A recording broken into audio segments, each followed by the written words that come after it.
Serial killer Thomas Eugene Creech's 4 decades on death row were supposed to come to an end Wednesday night with an execution at an Idaho prison. But when a prison medical team tried to insert an IV to administer that lethal injection, they could not find a vein. They tried again and again. 8 times they tried until prison officials called off the execution. This was supposed to be Idaho's first execution in 12 years, using a method that has increasingly come under scrutiny for both ineffectiveness and cruelty to condemned inmates. The director of the Idaho Department of Corrections explained the decision to stop the failed execution. Everything we do is with the goal in mind of ensuring that this process is carried out with dignity, professionalism, and respect. And when it reaches a point in that process at any step where it looks like we're going to be unable to do that, that's when we call it off. Joining us now, Rebecca Boone, correspondent for the Associated Press, and also Roland Barris, an anchor with Scripps News in Boise, Idaho. Both were media witnesses for the execution attempt. Let me just start on a human level before we get to the news itself. I know executions have made a lot of headlines in recent weeks for one reason or another. What can you tell us about the experience of being a witness that you think would come as a surprise to the average viewer at home? Rebecca? Sure. Well, it's very choreographed. Prison officials typically take great care to have everything timed down to the minute. So we have to arrive at the prison at a certain time. We are escorted in. We are kept in a room until it's time to move down to the execution chamber. And that is generally after all of the other witnesses for the condemned person have arrived. So it's very, very choreographed, and it's really quite clinical when it goes according to what prison officials expect. Of course, that didn't happen on Wednesday. And Roland, over to you to kind of describe what was going through your mind, I guess, as you're just sitting there watching these failed attempts happening. Yeah, you know, they gave us tablets to write down, which is the only thing we're allowed to have in the witness room, a pen and a tablet. And at some point after, I think, the 3rd attempt to get an IV in, having had blood taken from my own arms before and knowing what it's like to have an IV, I wrote, geez, you know, this is going badly. And I didn't expect that. You know, you expect this to be clinical and go through the process like Rebecca said. They're very well trained in what they're doing, and that they couldn't find a vein 8 times. So for me, having seen this for the very first time, it was surreal and shocking to see them try and try and try, and thinking to myself, you know, I've been through just getting an IV in my life, and that's a traumatic enough experience, but to see it in this circumstance was really tough.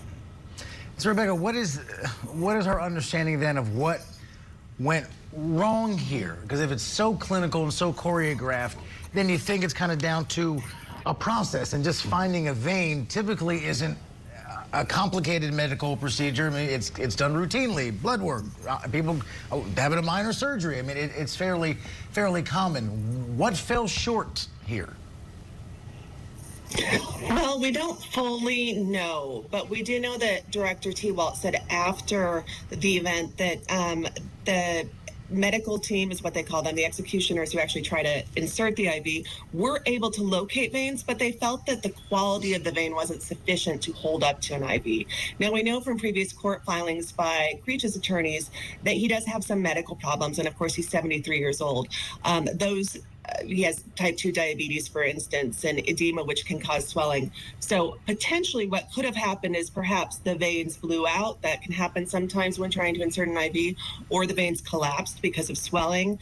But frankly, we don't know. And we also don't know the credentials of the technicians who were trying to do the work, because Idaho's secrecy laws keep all of that very confidential. We know they had to have at least 3 years of experience, perhaps as a paramedic or a phlebotomist or a similar healthcare position, but we don't know exactly what their experience was or what their IDs were.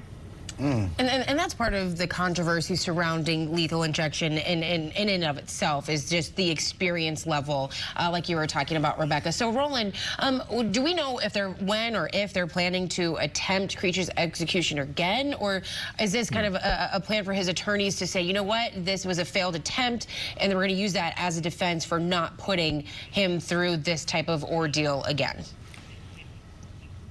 Well, there's no question that that's what they will do. They will say, and they've been saying all along, that this is cruel and unusual punishment, and they shouldn't be doing that. We don't know at this point whether or not they're going to try to execute Creech again. It's entirely possible. My sources tell me it would take about a month to get another death warrant. The death warrant that they had expired. Right.